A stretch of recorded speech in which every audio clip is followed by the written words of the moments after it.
In 2020, I decided to buy a longboard. Go! I feel like a skater. I feel cool. I spent the first day with my longboard in my high school parking lot, also known as our typical hangout spot. That first day I spent 6 hours outside, skating, learning, and falling. And since we all had an abundance of free time during COVID, my friends quickly followed suit. We would gather in the parking lot with our various wheels. We rode around, skating down a small slope in the parking lot, which was exhilarating. As I continued to practice, I grew a healthy fear and appreciation for the possibility of falling. Sometimes I would do things to purposely make myself slip, but I'd catch myself before anything too terrible could ensue.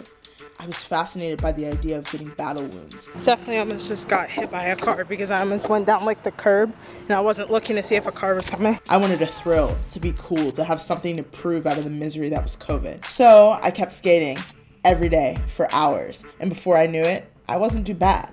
I wasn't doing crazy tricks like I saw in the YouTube videos I watched, but I was learning, and I was falling, and getting back up. Then, only 2 weeks after getting my board, I decided it was time to go down a bigger hill. There's this hill down there, which seems dangerous. We'll see how it goes. Wish me luck. Feeling confident and greatly underestimating the power of gravity, I skated down the hill around my house. It started slow, but I quickly picked up speed, to the point where I couldn't slow myself down, and if I kept going straight, I would be in a blind spot, unable to see if a car was coming. So, I did the most logical thing I could think of. I jumped, which was a lesson on be careful what you wish for. Unfortunately, I didn't break an arm or a leg like so many other skaters. Instead, I slammed face first into the concrete. The wind was knocked out of me, and I doubled over in the middle of the street. The sound of my fall was loud enough for 2 of my neighbors to come rushing out. Something was different. I couldn't speak, and there was way too much air coming into my mouth when I tried. If you don't like blood, I'd look away. I broke 3 of my teeth. My one tooth came out completely, root and all, and my face was swollen. I got to the hospital, and they picked concrete out of my forehead. They cleaned my wounds, but they couldn't fix my teeth right away. I had to go back to the road that night to try to find my teeth. They were in a neat, small pile right where I knocked them out. But they couldn't put my teeth back because the hole in my gums had already healed. Basically, I had super healing powers. I cried for the first time the next day, overcome with the reality that my teeth would never be the same. This was a big deal for me. My teeth had been the one part of me that I wasn't insecure about. So, of course, that's what I broke. I think that this happened in order to be like a wake-up call. So it was either stay on the board and die, or it was jump off and live. I chose to live. Fast forward a year filled with hundreds of dentist appointments, surgeries, one in which I woke up in the middle of, and being thankful for the mask mandate. But suddenly, I had a story. Fast forward, I got a fake tooth put in and my other 2 teeth fixed. Fast forward again, and I graduated high school and went off to college. Fast forward to January 2023, and I was on my way to London to study abroad. I spent almost every weekend traveling and doing the one thing I've come to love most: experiencing life. Back in 2020, when I was dealing with my missing teeth, I thought life was frozen. This was new because I'd always thought it had gone too fast. But suddenly time was creeping by when I needed it to speed up the most. I wasn't sure if I'd ever get my smile back. So, I made a point to go to as many places as possible and to film it all. I took an overnight bus to Paris and Amsterdam. I went to Barcelona for my 20th birthday. I got my first tattoo, and then my second.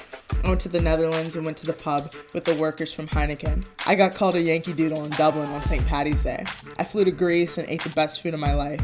I went all around Italy, explored Switzerland, and had the best weekend of my life in Malta.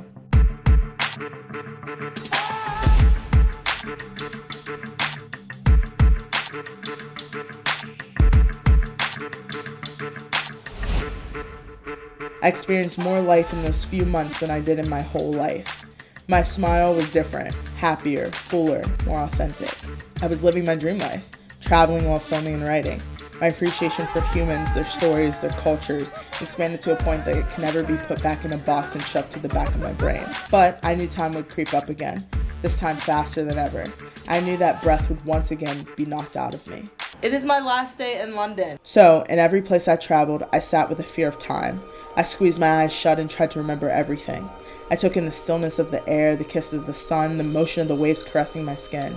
I sat and let the seconds whisper, slow tick in my ears, and for perhaps a moment I was able to freeze it, the place, that point in my story, but it never lasted, because no matter how much you try to bribe time, it's unabiding.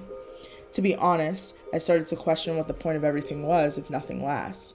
And now I look at the pictures on my wall from all points in my life, and I know that one day they will break my heart.